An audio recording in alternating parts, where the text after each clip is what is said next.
If you're thinking of starting a business and plan to just build it and hope that the users are going to come to you, then watch this video.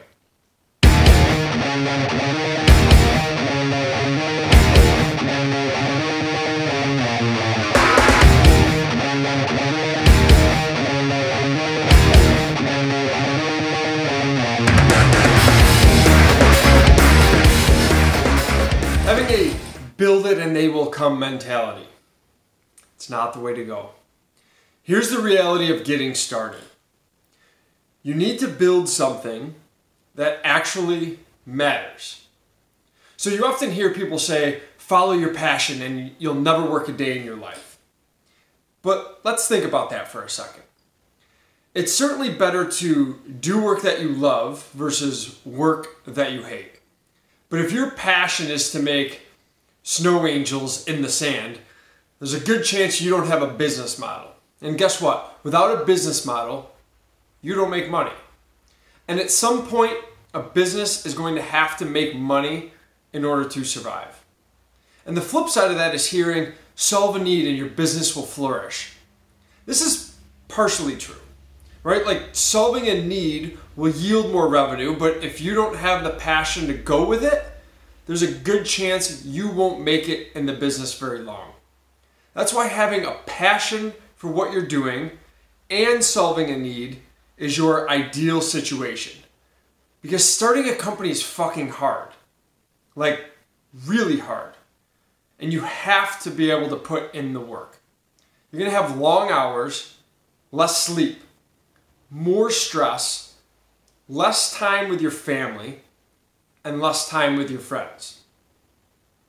Basically, you're gonna have a whole lot less of what you may want out of life.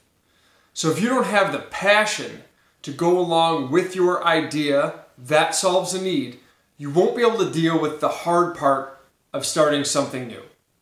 Here's a fun fact. The majority of startups fail because there is no need in the market. Let me repeat that one more time. The majority of startups fail because there is no need in the market. So how do you validate your startup idea? Well, validating an idea can be an in-depth process, but there are some basics that you can act on with speed. So the first thing is to go and search your idea on Google and ask yourself, what's already out there? How does your solution compare to that? And what's the search traffic like? And are there recent articles published on the topic? Compile that data and review it to see if your idea or something similar exists. If it does, that's not a bad thing, so don't worry about that. Because it's often harder to start a company within a market that doesn't even exist, because you have to create the need, educate people, etc. But improving upon an existing idea within a validated market is typically easier, and I mean easier. Next thing you want to do is talk to people. And not just your family and friends, because they are biased and will most likely not provide you the feedback that you're looking for. You need to get out and go to networking events and conferences and talk to potential customers about what you're doing and see what kind of interest there is. Will they pay for it? Can they use it? And better yet, will they buy it now before it's even built? Next, your market research. And this little tip might blow your mind because it was a big surprise to me when I learned about it. So you ready? If you're not sure where to start researching your market, reach out to your public library. Seriously. When I first heard about this, I was like, library? Who the hell uses a library? But guess what? They have access to and will often provide very expensive research data to you for free. It's actually quite amazing. So here's what you want to find out. What are the trends in the industry that you're entering? Is it growing? How large is the market?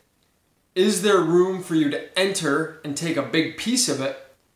And by the way, for future reference, no one ever wants to hear you say or write, if we just get 1% of the market.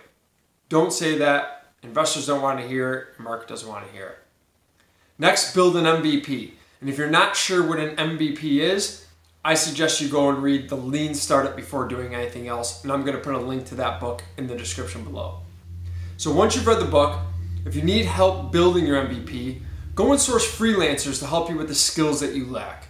There are countless platforms out there to hire writers, developers, and designers. And if you're on a tight budget, you can do this on the cheap. And I'll post resources below as well. Once you have that built, that is your MVP designed and developed, you need to test it out. So go out and get users or customers for whatever it is that you're selling, then get feedback, because you need real feedback from real customers to identify the real problems that you have. And trust me, you will not have it all figured out with your MVP. So take that feedback, analyze it, research more, and make changes that you feel are necessary to improve the product or service that you're offering. And then repeat this process until you've hit that sweet spot, which is often referred to as product market fit. And know that this isn't going to happen overnight or in a week. It may take 3, 6, 12 months to get to this point, so be patient. But when you do get there, you're going to look back and say, wow, that first iteration was shit compared to what we have now. So follow these basic steps, and not only will you save a lot of time, money, and headache, you'll also be a lot further ahead than if you went with the build it and they will come mentality. Because trust me, I learned that the hard way. Good luck.